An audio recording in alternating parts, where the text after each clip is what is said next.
Hello, everybody. We're very excited today with our guest, uh, Kate Barger, that is a friend of mine. I don't know how many years, Kate, did I meet you, but we will talk about that later. But we're very excited. Kate is a director of the World Animal Welfare for Cobb.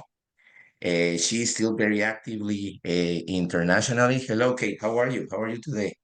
I'm doing well. Thank you so much for the opportunity to speak with you and hope that we can share some good insights with your audience today.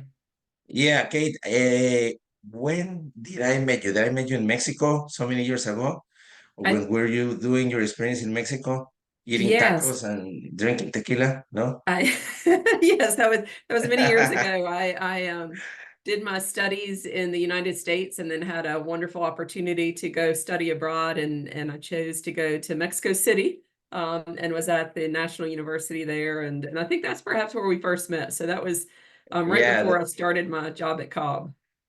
okay, so that's great. So, Kate, I would like to start this open conversation. Maybe you can share our audience a little bit of your background and where this passion for the poultry industry came from. Yes, I grew up in a very small town in the United States in North Carolina, and my grandfather and my father were both beef cattle farmers. So I grew up having horses and lots of cows and very few chickens. I knew relatively nothing about poultry, and I went to NC State University in Raleigh, North Carolina and there started in animal science. And then a friend of mine said, you should really try poultry science. And I said, look, I don't know anything about chickens or turkeys. And she said, you'll love this class. And I took the class and truly thought, here's an opportunity to work in an industry that is helping feed the world. I love working in agriculture and got really excited. So I finished with a degree in poultry science and then went on to vet school and had a great opportunity working in California one summer, working with chickens and with turkeys for a large company in California, and the rest is history. So that was 25 plus years ago when I started really learning about poultry and becoming passionate. And for me, the interesting thing was I had a professor who said, "You love to speak Spanish, you love to travel." You can truly do anything you want to in the poultry industry. There's so many opportunities for travel and for using your Spanish. And I've been really blessed at Cobb to do both of those and use both of those skill sets. And well, that's fantastic. But where this experience to Mexico getting to your experience? So after veterinary school, I received a scholarship from Rotary International and went to Mexico City. And I spent 1 year there studying and then had an internship or externship experience in southern Mexico and also in northern Mexico, and was really working with people in the poultry industry. And then from there, I interviewed with Cobb. They needed a veterinarian and they wanted to have a veterinarian who had some international experience and spoke more than one language, preferably. And so I interviewed and they said, we'd like for you to start. And that was in March. And I said, well, I'd love to work for you, but I don't finish my program until the end of June. So I finished the program in Mexico and then moved to Arkansas and started there in Arkansas in a role that was primarily involved with exports. So I was the liaison between the company and a lot of different governments around the world and customers around the world. And so that's what really built on my experience. First, from an international perspective, was getting to know customers and getting to know disease requirements in the poultry industry. And then from there, I went into a sales and technical service role. And I had the opportunity to cover Mexico to Panama and the Caribbean. So that Wow. entire area of Central America for about 2.5 years. And then from there, I went on to live and work in England and was in charge of our veterinary services laboratory or quality assurance lab and animal welfare team in Europe for about 2.5 years. So did a lot of travel within Europe to Africa as well. And then came back to my current role as the director of World Animal Welfare about 12 years ago now. and still have the fortunate opportunity to travel and to help others with poultry. So in my experience, it's been really interesting, everything from exposure to hatcheries, to farms, to laboratories, veterinary departments, animal welfare, quality assurance, food safety, feed mills, everything from broilers to breeders. So it's been a really wonderful experience to see so much of the world, but also to see so much of the poultry industry, so many different ways of growing and producing chickens. Yeah, that's a fantastic case. You know that I have been doing some international traveling in my career, and these subjects really capture my attention because one thing is the knowledge, is the scientific and let's say pure knowledge. But being international and start traveling, that mix between sharing knowledge and cross-cultural mentality, do you think that everybody's prepared for that, or do you need a different skill of sets of skills to You know, be that's international? I think that's a really interesting question. I think first, to be successful in traveling and working internationally, you have to be curious. I don't think you can prepare for every single situation, but I think being curious in that you want to learn, you want to listen, and you want to have different experiences, I think that helps people be very successful in international type roles. I find in my current role, when I travel internationally, that people genuinely want to learn. And so they ask great questions, and so I try to share knowledge, but I also try to listen to what their needs are, because I know what works in one country maybe isn't going to work in another country. There are differences, whether Agree. it's technology or infrastructure, and as you said, even culturally. And I see that within the company that I work for, where we have operations in Brazil and Colombia and Peru and England and the Netherlands and China and New Zealand. And culturally, things are a little bit different, or a lot different in some cases, whether it's food, it's the people, it's the language, but it's also the way we even house chickens, and the way we move chickens, or the way we need to vaccinate chickens. And some of those things you have to learn when you're there in person. You can't always prepare for that in advance. And in that, let's say in that ideas, can you share one lesson that you got from traveling internationally that really changed your point of view personally in your life, something that you find in Mexico, UK, or one experience that you can share that really changed your mindset? Yes, I'll give an example from Brazil. I love to travel to Brazil and work with fabulous people in Brazil, but I can remember visiting some of our farms there. And when I had showered in and was visiting with the farm staff, and we were there and we were going to do a training, and we talked about some things that could be changed, or we could make some improvements. And I continued with the farm manager and the veterinarians, an animal welfare specialist, to visit other sections of the farm. And by the time I had returned to the main office at that farm, so several hours later, they said to me, "We have an idea. This is what we think will work." And I was just blown away by the fact that people were so interested in being innovative and coming up with a solution, and they wanted to show it to me there before I left, so that I could help them continue to make that progress. And I think that passion for continuous improvement that I see with my colleagues in Brazil, that passion for doing things right, and trying to um, improve their efficiency, to improve their way of working, to improve the safety of team members, to improve welfare outcomes, is just a wonderful attitude. And I don't see that in all parts of the world.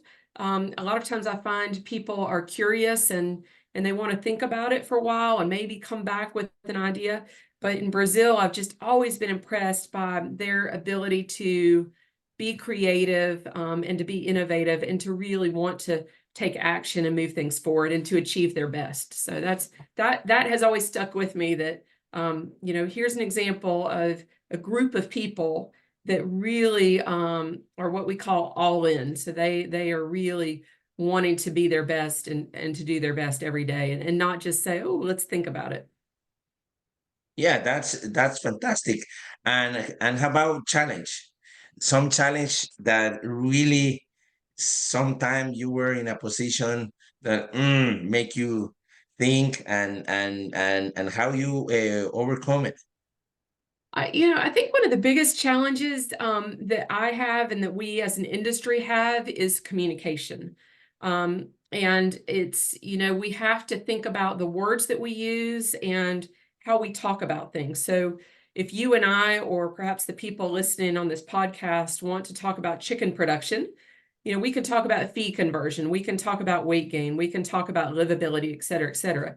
But if I'm talking with a group of restaurant decision makers in the food supply chain, I have to be very careful about the language I use, Yeah, because if I talk about feed conversion, they might say, I don't know what she's talking about. Or if I'm talking with an animal advocacy or an animal rights group, and they are very, very concerned about certain things in animal agriculture, I have to listen to say, what are their concerns and how can I best communicate my point of view, so that we can have a discussion that will hopefully lead to a solution. And I think within the poultry industry and within food production, there are more and more links now. And so people want to know where their food comes from and they want to know agree. how their food is produced.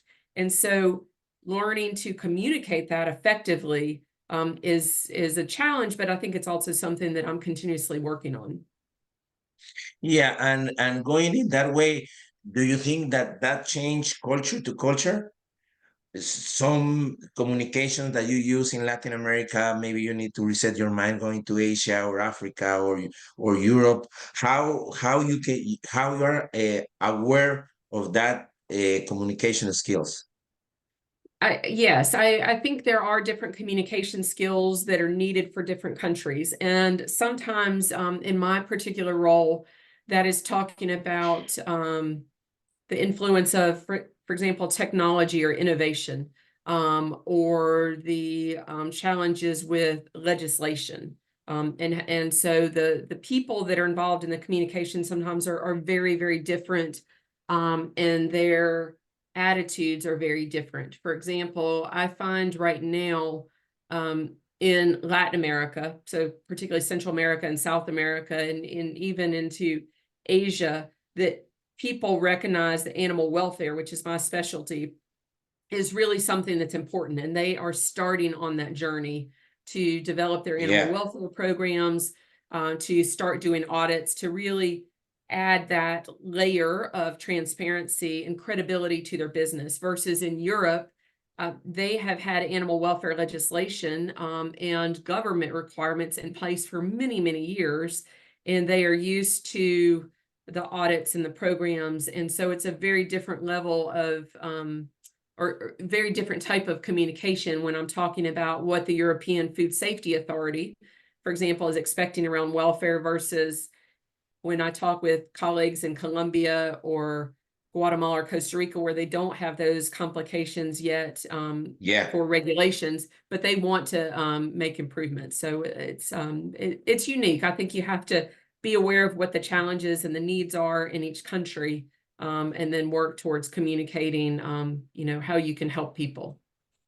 Yeah, in that subject, Kate, I don't know what your opinion, but I believe that there is a gap between the welfare rules for every country and then put it to practice in the real world with the farmers.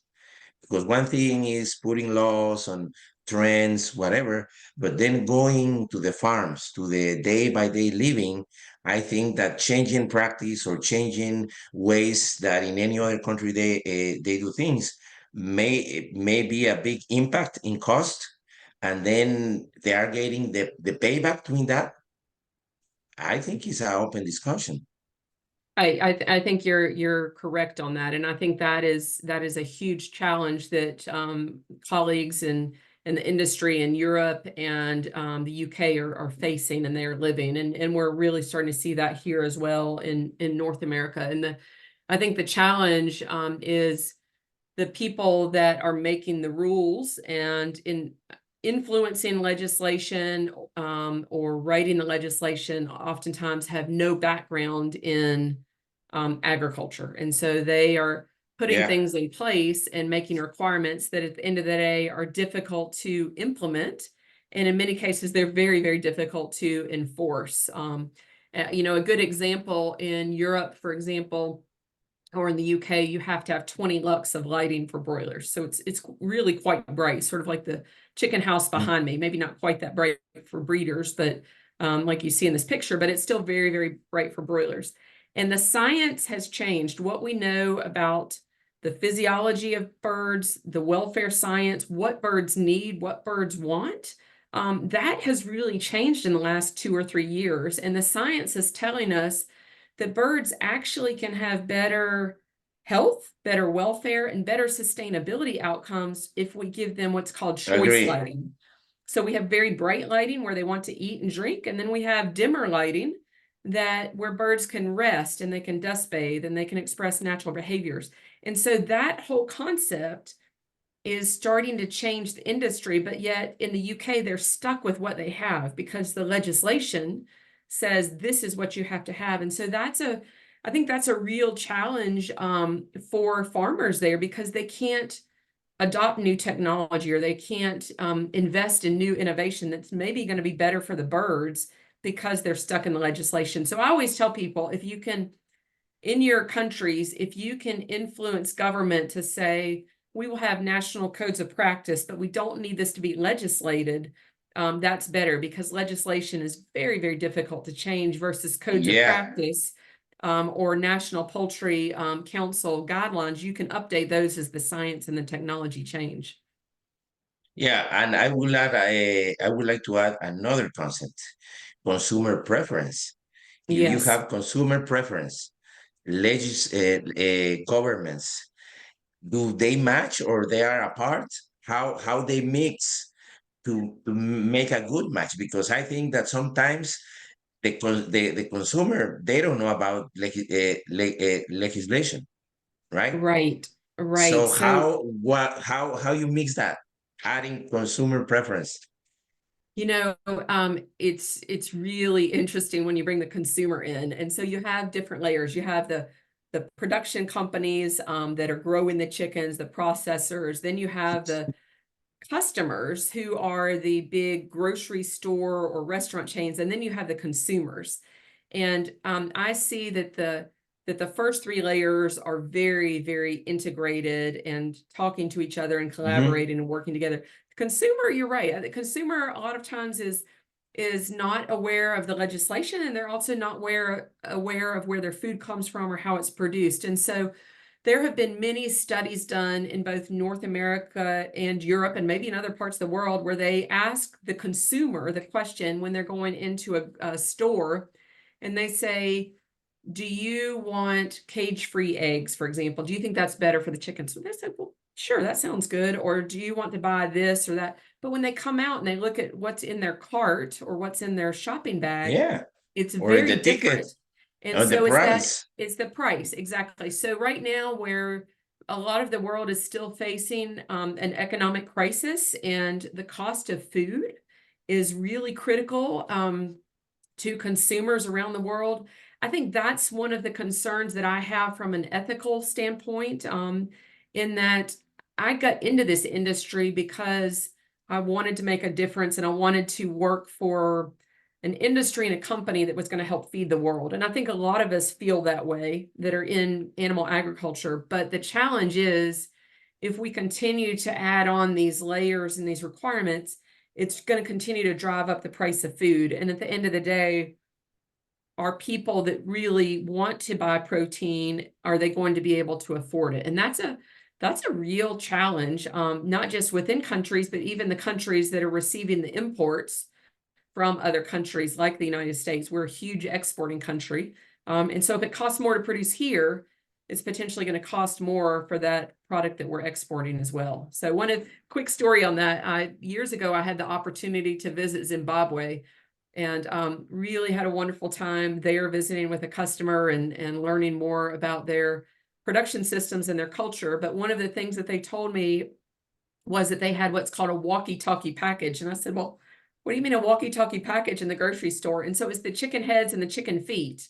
And that was Wow. something that was not only affordable, but culturally was something that was used to in stews or soups, that people enjoyed. And so again, I think that's the beauty of being involved in chickens, because lots of people around the world eat different parts of the chickens. And so we have to Yeah. have the cultural sensitivity, but also think about the regulations and how that's going to impact food affordability and food availability. See, do you think that this trend of wellness, the well-being, eating clean in the new generation is doing a big impact?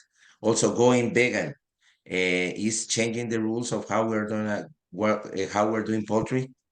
I don't see, I think if we look at meat consumption, overall, the animal protein, it's continuing to increase in many countries. I think Europe's probably one of the areas where they're actually seeing a decrease in some areas, but poultry is considered to be a really healthy option for both poultry meat and eggs. And I think that's going to continue to grow, and the experts, the economic experts are showing that those trends will continue. I think it's interesting you bring up, the clean labels. If you buy a package of poultry, it's just chicken, or maybe it has some seasoning. If you buy eggs, they're just eggs. So it's really sort of that clean label. And it's very versatile to cook. You can have a pot, you can have an Yeah. oven, whatever you want to do, it's very versatile. And so I think we are starting to see that, but in countries, particularly in Asia, my limited experience there is we're starting to see the younger generations, instead of buying from maybe an outdoor or live market, they are shopping more in grocery stores where everything is packaged, ready to go. And I think we'll continue to see that change in different markets around the world, where people, what they want to buy, and how they want to buy poultry may start to evolve and change. And I think the industry is just going to have to continue to change to meet those consumer demands. Can you name or can you see some trends from the consumer side in the next years? It's yes. So I think it's interesting if I look at the parallels with food production, in vegetable production or in fruit, at least here in the United States, and I experienced this in England as well when I lived in the UK, are that on some packages you can scan a QR code with your phone, and you can Yeah. you can see where that where those tomatoes came from, or who helped, maybe was involved in the production of those tomatoes. And so I think personalizing food production, connecting the farmers to the consumer, even if it's just through a QR code and a website, I think we'll continue to see that change, because consumers, if they want to engage and if they want to know more about food production, then that will give them that opportunity.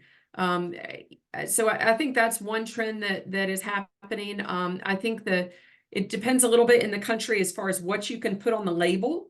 And so I think that's going to continue to be a challenge with governments that often regulate labeling and the producers to figure out how much we can share.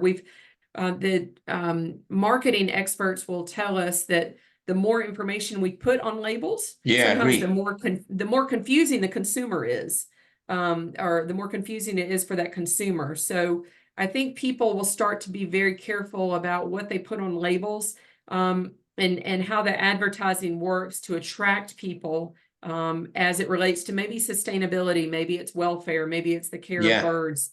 I think we'll start to see those nuances with illustrations or pictures on labels.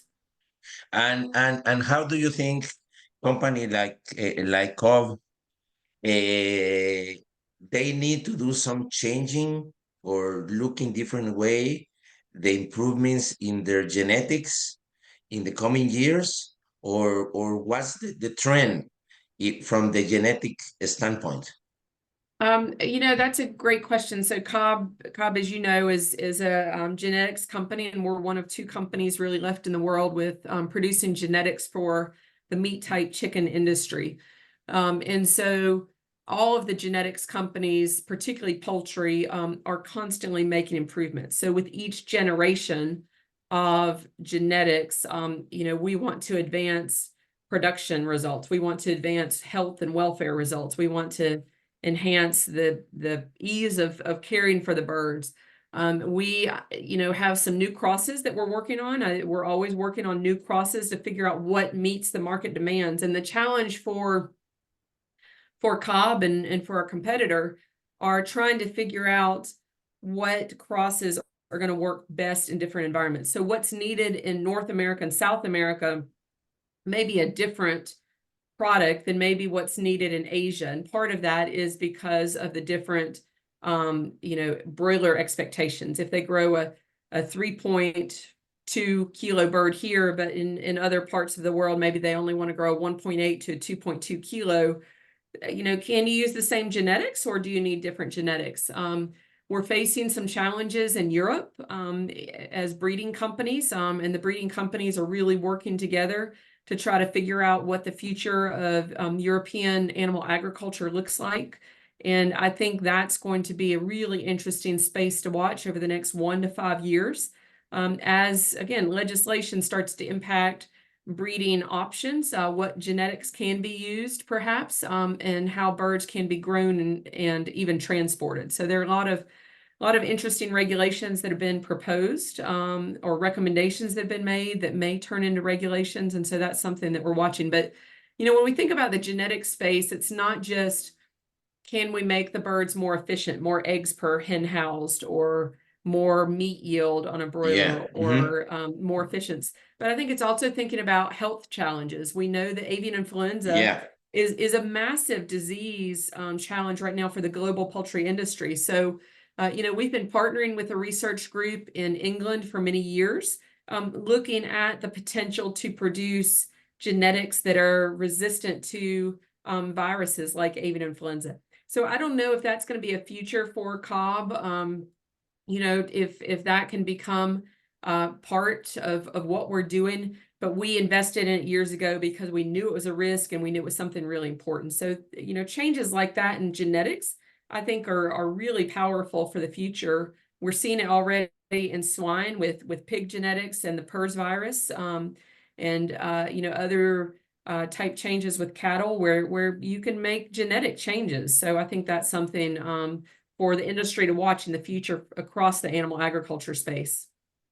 Yeah, I think that you already touched a little bit of my next answer because I'm kind of adding more subject to the same conversation, but I was gonna ask you about the health issue, influenza, and how was in the mix.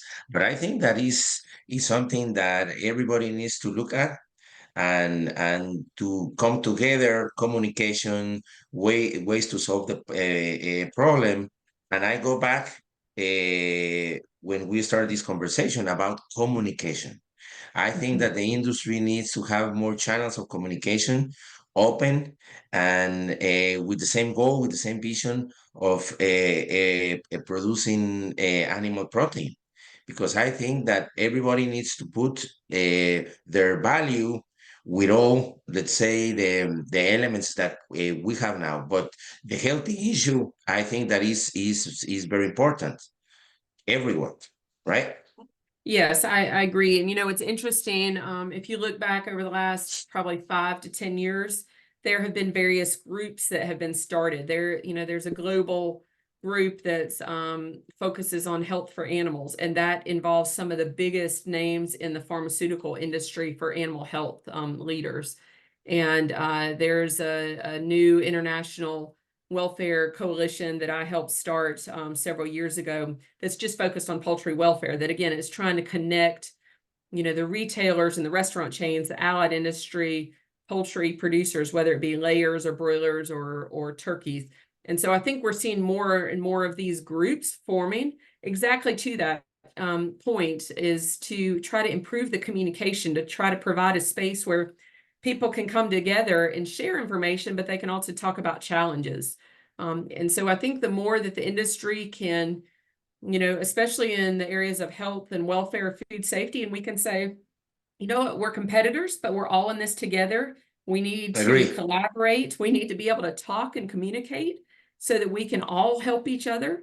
I think that's really the future of the industry because, you know, if there's a really bad incident with somebody mistreating birds and it's on the, you know, the news that night on the television, or if there's a food safety outbreak, guess what? The consumers and the general public say, oh my gosh, you know, this is a problem. And they don't just look at one company, they think across the industry that that's a big problem. Kate, when I was in China, when I met, and I forget the name of the guy from you guys, Cobb, and I think that Cobb still do. You have a program in Africa. I think it's called One Day, One Egg a Day, something like that. Mhm. Can you talk about a little bit about that program? Yeah, so One Egg is a organization that is based in Arkansas. It's a charitable organization that is supported by Cobb and by Tyson and by some other companies. And the goal with that is to really focus on helping provide protein in the form of one egg a day to villages and particularly to school children that otherwise might not have a reliable source of protein. So I have colleagues who have specifically worked in some different countries in Africa where they have helped you know, leaders in those villages construct very simple rustic chicken houses, but you know, provide a secure location for chickens, help provide them with technical guidance, whether that's Yeah. vaccination or nutrition. And then it's been amazing to see these school children that truly are getting an egg a day for lunch at school. And they have been able to track the children to from an education retention standpoint as well as growth. And they found that the children that have the one egg a day, just that simple form of protein, have advanced beyond their peers that don't have that regular protein. So we know that poultry protein, again, whether it's in the form of meat or egg, is Yeah. very, very good for children that are growing and learning, but it's also a great source of food, whether you're cooking over a fire or you're cooking on a grill or you have an oven, however you're eating. Whatever. You know, it's a great source of food. And so we're proud to be part of that program. Yeah, I'm touching Africa because I did a little Africa in my past life, and the poverty there, and the resource, and then how to first of all provide and create economical sustainable system to keep doing that. It's a challenge, right? Because the first thing is maybe the first is water, healthy issues. So doing farming in Africa, everybody say, oh, they have everything, but it's a challenge. However you want to see it, anywhere, right? Right, right. You know, and I think that's the interesting part about my job. I work with, you know, this week I'll be going to visit some farms. And, you know, some of these farms are $1 million operations because they are new state of the art. But I've also been to some of the most rustic farms in the world where, you know, maybe there's only electricity for a certain number of hours per day. Or to your point, there's you know, there's not hot water when you shower in, or maybe you don't shower in. Agree? That's, you Yeah. know, very true in a lot of the world. And so I think that's, you're right. In Africa, in certain countries, as well as in other parts of the world, you know, people are trying to do the best that they can with what they have. And that's I think that's been a special part of my role, is to meet people where they are and say, hey, this is what you have. Let's talk about how we can improve the outcomes that you have based on what you have. You don't have to have the most educated farm manager. You don't have to have, you know, Wi-Fi connectivity in all of your chicken houses. You can still grow chickens, even the modern breeds that we produce and we sell at Cobb, and have really, really good results if you focus on those details. And so you're right. There are parts of the world where you know, they have a lot of resource challenges, whether that's weather resources, whether that is Yeah. electrical and gas, or feed resources or water resources. Yeah. And we're starting to see that with climate change in different parts of the world, that there are days now in England that are hotter than they've ever seen before. So even in those very modern farms, they have to think about how can we grow chickens and ventilate them differently than what we did 10 or 20 years ago, because it's getting really hot now. So I think that's an interesting part about the future of the poultry industry. Yeah, yeah, so many questions right now. So in my notes here, I have another subject, maybe going a little bit away from this, but is the same thing of consumer preference. My belief, I don't know, Kate, I would like to know your opinion that I don't know if we that we are in the chicken industry, we are doing a good job with the people that is not in the industry saying that we grow chickens in the right way. Every other people that I met that say, "Oh, you're in chickens," the same questions. Do you put hormones? Do you use this type of vaccination? So, do you think that we, like industry, were doing a good job telling the population that chicken is good, or this is this group of people putting ideas in the people saying that we put hormones or these type of vaccinations that are not good for consume? I think that's a really interesting question. We could talk for hours about that. No, And I'm, I think but, I think there's so many different aspects of that. I'll start off with a couple of things. I think oftentimes, and it goes back to communication. I think oftentimes we just tell our story, and we're not always understanding what the concerns are. I think that's one challenge. We maybe tell a yeah, lot of facts, but we're not ever really answering the question that maybe the consumer has, or addressing what their concern is. I think the other challenge that we are facing, with the internet, and with movies, for example, are that it's really easy to tell a story, and to publicize this in a way that maybe it's not true, but then how do you go back and correct those? So a lot of times we as an industry are on a very reactive aspect, and we're trying to fight the battles because somebody else has said this about what we're doing.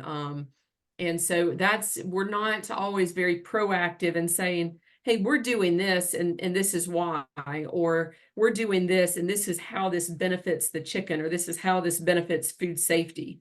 We're usually saying, well, not this, or, no hormones, no antibiotics. No, we're not always telling the positive side of the story. I think one of the challenges, I read an article earlier this morning, and it was talking about vaccination for people, and particularly for children under 12. okay, And I think there are a lot of countries and a lot of people around the world where the trust with the health system is not what it was 10 years ago. Vaccines, there's no doubt that vaccines have helped improve human lives and animal lives, and have helped reduce many, many difficult and challenging diseases that result in mortality of both animals and people. But we see globally now that fewer people are getting their children vaccinated. We see the same in yeah, the veterinary space. People maybe don't want their dogs to be vaccinated, or don't want their cats to be vaccinated. And so that has sort of rolled over into poultry about, well, what do you mean you're vaccinating chickens? Why is that necessary? And so that is a challenge for us to, I think, communicate some of the things that we do that really result in better health and welfare and better performance of our birds, to a section of society that maybe doesn't believe in vaccinations at all. I talked a little bit before about labels. In many, in the US, we've never been able to use steroids or hormones, no added hormones, but yet that's on the package. And so, it's sort of a catch-22. Is it on the package because people think we do it, and thus we need to put that on the label? Or by putting it on the label, have we created, continued generations of consumers that say, well, yeah, they must put it on there because at one time they did that. And so how we communicate and what we communicate is a challenge for us in the poultry industry. And I think sometimes we just need to be very humble. And this is my experience, is say to somebody, I hear that you're concerned about this, or I hear you saying that you buy organic chicken and you want me to buy it, and I tell you that I don't. Um, do you want to know why? So sometimes it's asking that why, getting Yeah. people to the why, and rather than simply saying, there's nothing wrong with organic chicken. People can buy that and spend more money on it. But I will tell them, number one, why it costs more, and number two, why it's not my preference. Or just like buying eggs at a farmer's market, I'll say, look, I'm never going to buy eggs at a farmer's market because I trust in the quality of our food system and what's being done with hens and with egg production. So I think helping people understand my background as a scientist, as a veterinarian, as somebody who works in the industry, and answering their questions is a great way to build that relationship where they have that trust in me, and they want to know more. And then I stop when they say, hey, that's all I need to know. So I don't want to keep giving them facts, because sometimes, again, I think we probably tell more than we need to, and and that doesn't always help us. Yeah, and I know that you have been in so many countries that in sometimes the groups of growers in every other country, they do a really nice job saying that the chicken is clean, if you want to put it in that way. They do a good job advertising. For example, Bachoco, Mexico, they do a really strong campaigns that you are driving in the highways and you can see ads, television, but another countries don't. Here, I think in here in USA, we don't see much that in the regular, like you say, outside our industry, and that's part of another question is how indeed maybe after COVID that we learn to do everything by video calls and talking, having meetings, where now the new trends for education, Kate. I see Cov that you guys, I think, are trying to do a really good job doing seminars, doing on site in universities, sharing free education online. But what do you think is the new way of educate our industry? Because at the end of the day, you travel a lot. It's a lot of turnover. People that if you go to any country today, you go to a farm, maybe the next year, 50% of the people is gone. How you again educate all that people to keep it up with all these fast trends? That's a really good question. We talked a lot about, education and communication outside the industry, particularly with consumers and supply chain. Yeah, But your question about how do we communicate and how we educate inside the industry, inside I the I industry. I think that is a tremendous opportunity for the poultry industry. As you mentioned, there are more and more courses online, and a lot of really good ones that are even free through the Cobb Academy or other universities, where people can log in from wherever they are in the world, and they can learn about ventilation or incubation or welfare science or health, etc. And that's really, really key. But one thing that I've found in my 20 plus years at Cobb is, due to the turnover, you have to continuously be educating and offering those topics. So, for example, we started in this job that I'm in now we started doing monthly training on welfare. We also do monthly training on biosecurity. So every single month, we provide something to all of our farmers and to all of our employees or staff on a very simple topic. And it might be on why do we vaccinate chickens? Or if we, or why is air quality important on farms? Or why is it important that we have emergency preparedness on farms? Or what are the signs of chickens on farms that might need to be evaluated for culling and euthanasia because they are sick or they are injured? And the same in the hatchery. What signs do we see with chicks that are not thrifty, that maybe don't have good health and good anatomical qualities that we want to see.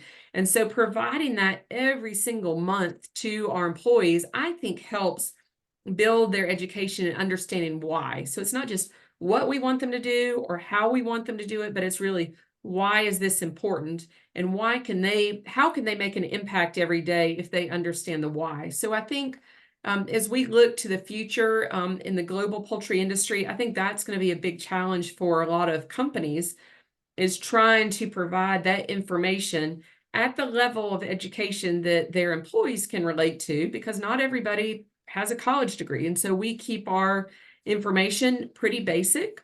But we want people to understand the why and what they're doing and what they're doing is important. I think the other challenge that we find here in the US and maybe other countries as well, when we are hiring people now to come in and work at farms or work in hatcheries or companies that hire in processing plants, for the most part, these are people that have never worked in agriculture. So they don't come from a Agree. farm background, and they don't come from a poultry science degree. Or when I talk about euthanasia, and we train all of our staff and all of our farmers on how to appropriately use to euthanize or to cull chickens using an approved method. And sometimes I will say, have you all ever killed anything? And everybody gets the But big eyes and they say, nope. Maybe a squirrel by accident with a car, or maybe they're hunting and they've killed a deer, but they've never actually, usually with their hands, killed anything. And so we have taken that knowledge and we've said, we want people to learn how to do it correctly.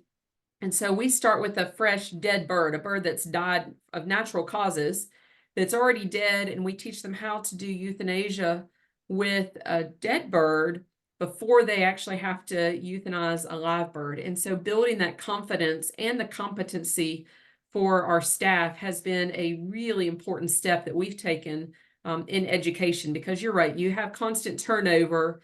And so you really have to think about where people are and how much you want to educate them and why you want to educate them on these things so that they will receive that information and hopefully remember it. yeah, and the challenge that personally I can see right now is the way that maybe you and I used to get information in the past is very different with the young generation, maybe in their 25, 30s, that they are new in the farms, that they have the telephone in their hands. They used to just watch videos. So I think it's a different method of getting information, and we need to be aware of that. That's right. We have a course that I've taken called generational learning. And so when I am preparing information for employees that are in their 50s, 60s, and beyond, their expectation for learning is very, very different than somebody who works for us who's maybe Completely. 19 or 20. And you're right, the phone, and I talk with colleagues that have developed TikTok videos. And that really, for that younger generation, they love it and they learn from that, versus an older generation perhaps wants to sit down and have a very structured lesson. And so that challenge is existing for the poultry industry, and trying to find that balance in, number one, preparing the content and getting to the why, but number two, presenting it in a way that's going to be relatable for all the different generations that we work with and in all the different languages is a big challenge. So I think that's something that the poultry industry or animal agriculture in general is trying to improve upon. And it's something that I think we will always be working towards. Yeah, it's something very important. Be aware of this gap of a generation, and how we consume information. We have 5, 10 more minutes, Kate. I would like to have just two more questions to you. When we start this conversation, you talk about your background and where your passion come from, but your purpose of being in the industry, do you feel that you at this stage of your career, are you satisfied that you have provided that value to provide that new, let's say, a purpose to the industry?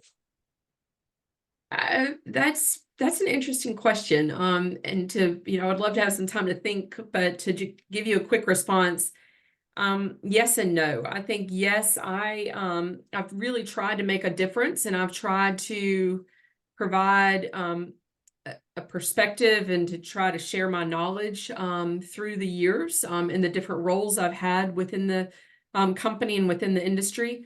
But I don't think my job's done. And I hope I have another maybe 10, 20 years, who knows how many more years of working. And I'm really excited about what that future holds. So, I've been with Cobb for over 20 years, but I've been in about 5 or 6 different roles in that time period. So I've had the opportunity to work with many different people in different areas. And I think, there's still a lot of opportunity in the future. And I think, my hope is that I'll continue to build on what I've done thus far, learn from, my mistakes and learn from my successes, but also continue to carry that forward. So it's, each year, I don't know if you or your audience believe in New Year's resolutions, but I always start off the new year and thinking, gosh, I really hope that I can make a difference this year. And I hope that I can use my skill sets and the talents and the opportunities I have to really try to make a difference. And whatever that job is, whatever that role is, whatever that place is in the world, or that customer. And so I'm excited about, continuing to try to do that in the future. Yeah, myself, regarding if I believe in New Year resolutions, I would say yes and no, because what I think is that right now, today, you can make a New Year's resolution. It's like a decision, right? But I like to measure 12 months, a year. But then maybe one word that really captured my attention in my experience being there and here, there, is purpose. Mhm. Sometimes for me, having a clear purpose, sometime in my career was more difficult, not just economics or having a good position in a company, but stopping and saying, why I'm doing this, why I'm in this industry, I'm providing value.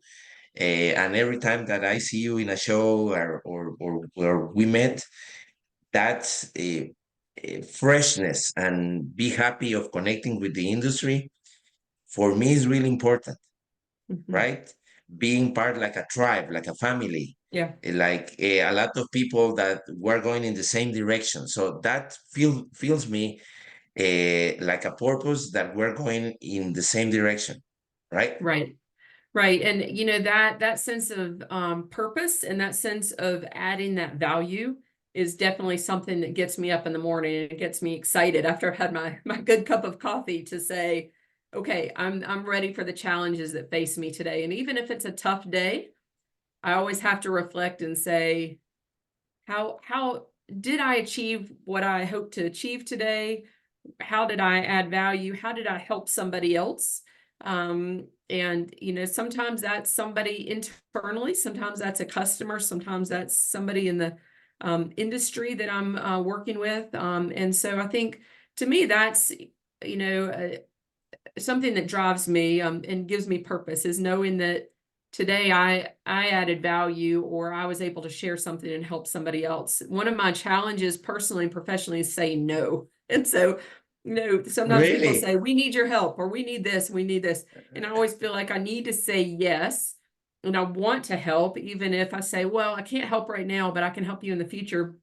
Because again, that is part of that value set that I want to be able to help people be better. And so I used an analogy recently that if you are driving a car and you're getting on a highway, some people are getting on the highway and they stay in the slow lane, and that's okay. And some people get on the highway and they move over and they're in the fast lane. They're in the Autobahn in Germany. They're going super, super fast. And that's okay too. Okay. So my goal, and what I do is to help people move forward and to advance so they can be better and they can help be more productive and be more successful in what they're doing. So I want to help everybody get on the highway and to you know, to have a brighter future tomorrow than maybe what they had last year. One last question that has two parts. Do you don't need to name to put the name of the person. Do you have had a mentor in your career that Yes, you I go back that you go back time to time and say, hey, I need help on this, or what do you think? And maybe say, come on, Kate, you need to do that, or whatever. Because sometimes I believe that you need somebody that doesn't judge you, doesn't point you, like just clean conversation, like a mentor in the industry. Have you had that type of person? I have, and you know, it's interesting. I've had different mentors in different parts of my education and my career. So, in my undergraduate years at NC State University, I had a great professor and mentor there who one sadly who passed away, and one who I actually had coffee with last fall to say, you know, thank you for getting me started here. And he's a wonderful friend and somebody that I can still talk to. There's another professor who was in veterinary school who continues to be a close friend and a mentor. And then there are individuals within the industry that I can call up and say, I have this question or this dilemma. What do you think? Or here's something that I'm working on. What do you think? Do you think this is something that I should share with others? And it's really, really nice to be able to continue to build on that network. But as you said, to be able to ask questions and to get that feedback and very honest feedback. And so that's something that I've always valued in my professional role as well as my personal life, are having those connections with those people that I know Completely agree. are going to tell me the truth, whether I want to hear it or not. But they help me be better and help me learn. So I've been very, very fortunate with those mentors. And you're mentoring somebody right now that you believe that you are a mentor for somebody, that you feel nice that you're helping somebody. I do. You know, there are different people that I've mentored within the industry, even within the company. Um, that I see sometimes I don't see them as often as I would like, but I catch up with them on email or on the phone, and they know that they can call me as well and say, hey, I've got this situation. What should I do? Or and so that's, you know, I try to sort of pay it forward the way people supported me. I want to Agree.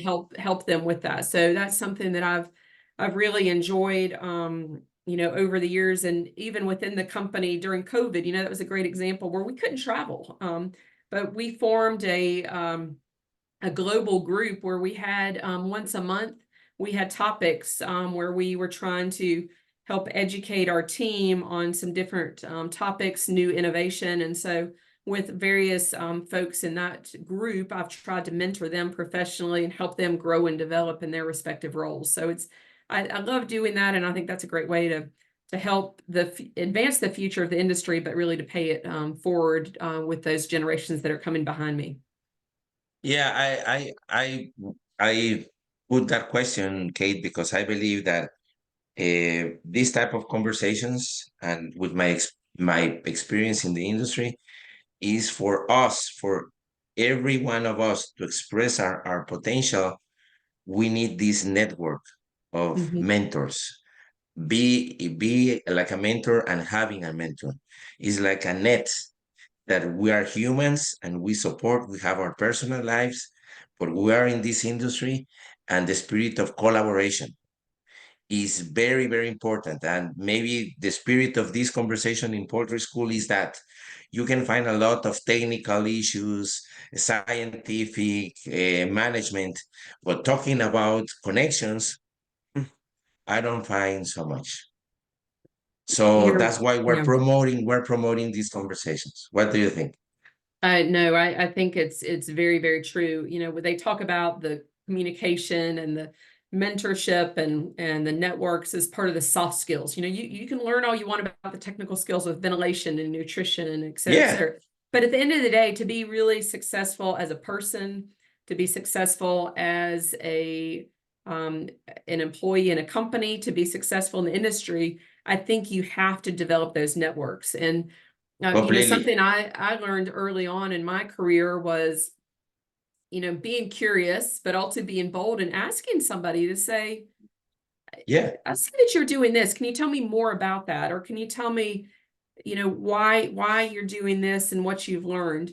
And really asking that, but then being gracious as well and saying, hey, thanks so much for sharing your time and your energy with me. And then, building on those networks, that really helps. I find with some people that ask questions that you provide an answer, maybe you never hear from them again. And maybe they didn't like what I provided, or maybe that was the question. But I would encourage, if you have young people watching this, is really take the time to reach out to people that yeah, you value and people that you think have a lot of experience or have a skill set that you want to learn about.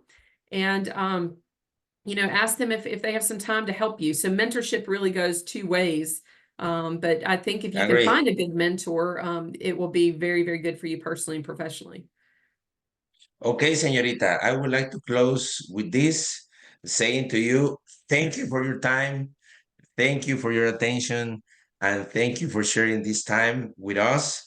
We hope that we provide value to our audience, and yeah, let's keep pushing with the same energy and with the same purpose, Kate. We appreciate your time. Thank you very much.